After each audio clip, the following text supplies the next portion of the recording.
I want to welcome everyone here today to this very important hearing. Without objection, the chair may declare a recess at any time. I recognize myself for the purpose of making an opening statement. Today's hearing is an opportunity for the committee to address the plague of fentanyl flowing into our communities, fueling misery across the country, and leading to historically high level of drug overdose deaths. I'm sure that every single member of this committee knows constituents and their families who have been tragically impacted by illicit narcotics, especially synthetic opioids like fentanyl. Fentanyl is the deadliest drug threat that our country has ever faced. That's a direct quote from a letter the Drug Enforcement Administration wrote me this past December. In 2021, over 100,000 people tragically lost their lives to drug overdose in the United States, the majority caused by fentanyl. In 2022, again, over 100,000 people lost their lives to drug overdose, again, with the majority caused by fentanyl. We must continue to conduct oversight of the U.S. government's efforts to prevent these tragedies and must make sure programs are using the best available resources and targeting taxpayer funds where they will make the biggest impact. Director Gupta from the Office of National Drug Control Policy, or ONDCP, is well suited to provide this information to Congress today. ONDCP was formed with the mission to coordinate a government-wide effort to combat the loss of life and human misery caused by illicit narcotics.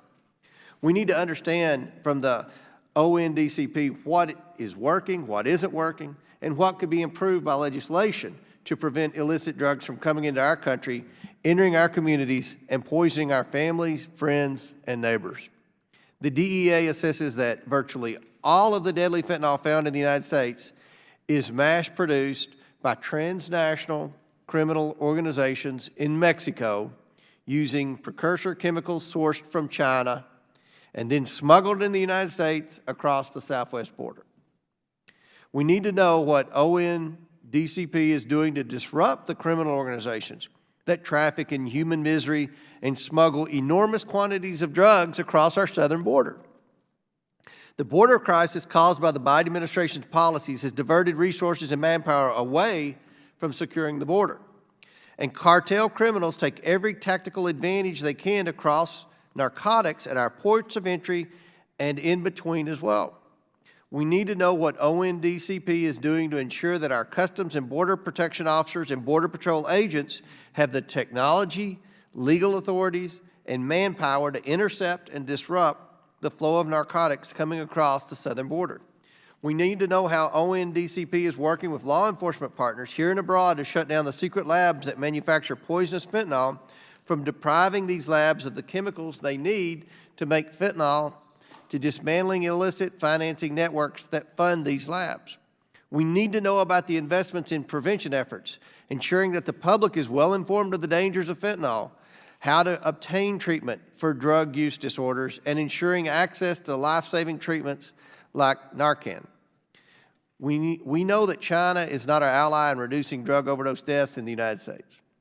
Not only are they the precursor chemicals sourced from China, but money laundering organizations operating out of China have partnered with the cartels to launder the proceeds of their death and destruction at a fraction of the cost as before. We need to know what this administration is doing to combat the aggression from China and expose the Chinese Communist Party's complicity in the deaths of hundreds of thousands of Americans.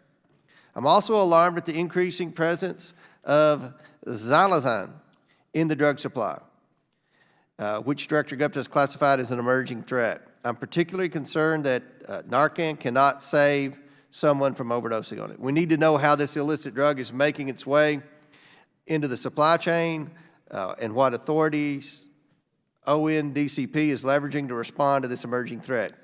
Our oversight in this matter is critical not just to ensuring that federal programs are working as intended, but this hearing will also inform authorization of that office beyond fiscal year 2023. ONDCP was last authorized by the Bipartisan Support Act in 2018. And a lot has changed in that time. But our resolve to put an end to the daily drug overdose tragedies in our communities has only strengthened.